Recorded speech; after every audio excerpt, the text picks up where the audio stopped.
সাংবাদিক বৃন্দ, আসসালামু আলাইকুম ওয়া রাহমাতুল্লাহি ওয়া বারাকাতুহু।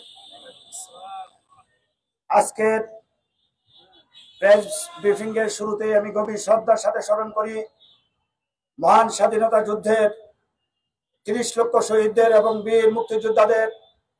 আমি আরো গভীর শ্রদ্ধার সাথে স্মরণ করি জুলাই আন্দোলনে যে সকল ছাত্ররা নিহত হয়েছে এবং স্বৈরাচারী ফ্যাসিস্ট সরকারকে ক্ষমতাচ্যুত করার জন্য বিশেষ অবদান রেখেছে, যারা আজকের এই নতুন বাংলাদেশ আমাদের সামনে এনে দিয়েছে, যাদের জন্য আজ আমরা মুক্তভাবে কথা বলতে পারছি, তাদের প্রতি গভীর শ্রদ্ধার সাথে তাদেরকে আমি স্মরণ করছি।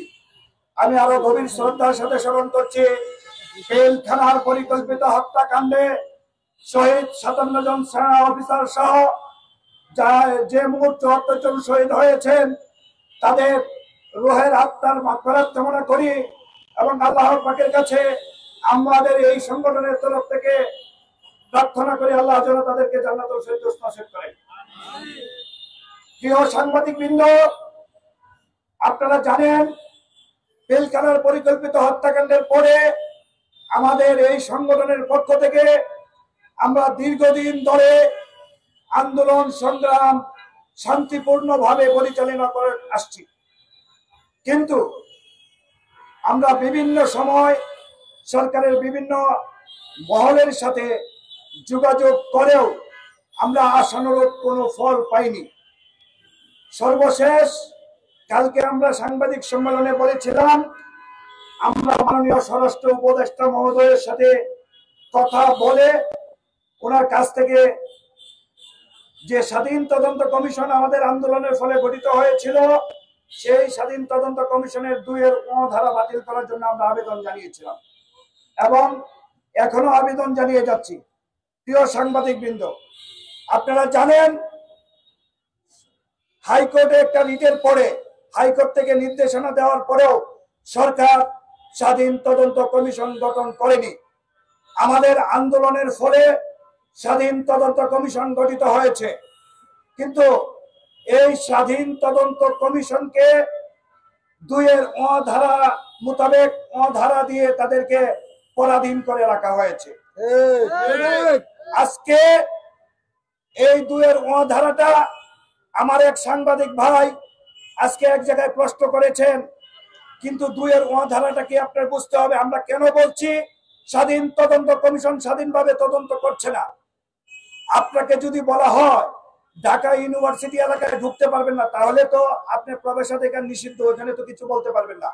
ঠিক তেমনি ভাবে ২-এর ধারার মাধ্যমে পিলখানার যে পরিকল্পিত হত্যাকাণ্ড, যেটা বিচার হাইকোর্টে হচ্ছে, এই বিচার বিভাগ নিয়ে আমাদের কোনো প্রশ্ন নাই, সেটা সরকার বুঝবে, আইন আদালত বুঝবে, কিন্তু আমাদেরকে বিডিআর আইনে যে মিথ্যা এবং প্রহসন অভিযোগের মাধ্যমে চাকরিচ্যুত করা হয়েছে, আমাদের এই চাকরিচ্যুত রায়টাকে বহাল রাখার কথা বলা হয়েছে।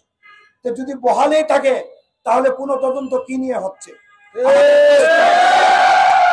শেখ হাসিনার সরকার যদি অবৈধ হয়ে থাকে, বাংলাদেশ থেকে যদি হাজার হাজার মামলা প্রত্যাহার হয়, তাহলে বিডিআর আইনে আমাদেরকে যে সাজা দেওয়া হয়েছে সেটাও প্রত্যাহার করতে হবে।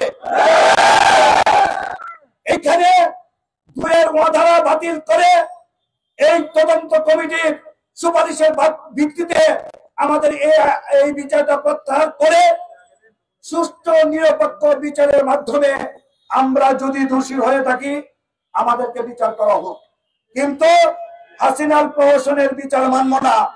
একদিকে হাসিনার প্রহসনের বিচার মানবেন, আরেকদিকে নতুন তদন্ত করে নতুন অপরাধী খুঁজবেন, নিরপরাধীদের মুক্তির কোনো ব্যবস্থা করবেন না, তাহলে এটা স্বাধীন তদন্ত কমিশন কিভাবে হলো? আমি সাংবাদিক ভাইদের সামনে সুস্পষ্ট করে বলতে চাই, পুনঃ তদন্ত শব্দের অর্থ কি? পুনঃ তদন্ত শব্দের অর্থ হলো পুনরায় তদন্ত করা।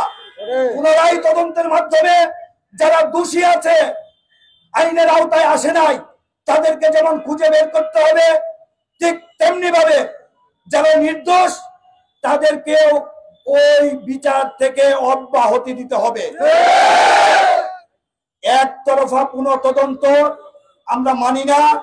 আপনাদের সামনে আরেকটা বিষয় আমি সুস্পষ্টভাবে উল্লেখ করতে চাই, পিলখানা হত্যাকাণ্ড বলতেই আপনারা বুঝেন, সাংবাদিক ভাইরা বুঝেন, পিলখানায় যা হচ্ছে তা মূলত 25 তারিখ পিলখানার ঘটনার পরে 26 তারিখের যে ঘটনা হয়েছিল, আর্মি অফিসাররা পরিকল্পিতভাবে চেইন অফ কমান্ড ভেঙে যখন বিভিন্ন ইউনিট থেকে চলে যায়, তখন বিডিআররা আত্মরক্ষামূলক অবস্থানে যায়। তারই সূত্র ধরে 9000 বিডিআরকে চাকরিচ্যুত করা হয়েছে, তাদেরকে জেল দেওয়া হয়েছে, তাদের অমানবিক জীবনযাপন করছে। আপনাদের সামনে আরেকটা বিষয় বলি, বিষয়টা কখনো বলা হয় নাই। 26 তারিখের পরে ঢাকার বাইরে এবং ঢাকাতে সরকার আমাদের নামে একটা মামলা করে, যেটা হইল রাষ্ট্রদ্রোহ মামলা। সেই রাষ্ট্রদ্রোহ মামলা দিয়ে আমাদেরকে জেলে প্রেরণ করা হয়। পরবর্তী সময়ে সরকার এই রাষ্ট্রদ্রোহ মামলা প্রমাণ করতে না পেরে রাষ্ট্রদ্রোহ মামলা প্রত্যাহার করে নেয়। একজন রাষ্ট্র কি নাগরিকের বিরুদ্ধে মিথ্যা মামলা করতে পারে? আমাদেরকে কেন রাষ্ট্রদ্রোহ মামলা দেওয়া হয়েছিল সেটা বিচার চাই।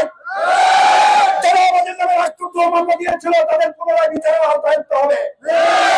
আমরা রাষ্ট্রদ্রোহ ছিলাম না, আমরা বিডিআর বিদ্রোহ করি না, আমরা কমান্ড ফেলিউরের জন্য পরিস্থিতির শিকার হয়েছিলাম মাত্র। সেইটার সূত্র ধরে আমাদেরকে জেলখানায় দিয়ে আমাদেরকে যে প্রহসনের বিচার দেওয়া হয়েছে, সেই বিচারের জন্য আমাদের এই অপ্রত্যাশিত যে বিচারটুকু আমাদের কাঁধে চাপিয়ে দেওয়া হয়েছে, যারা চাপিয়ে দিয়েছিলেন তাদেরও আমরা বিচার চাই। আমাদেরকে শুধু চাকরিতে পুনর্বহাল করতে হবে না, ঘটনার সাথে সম্পৃক্ত সবার বিচার চাই। সম্মানিত সাংবাদিকবৃন্দ, আমরা আমাদের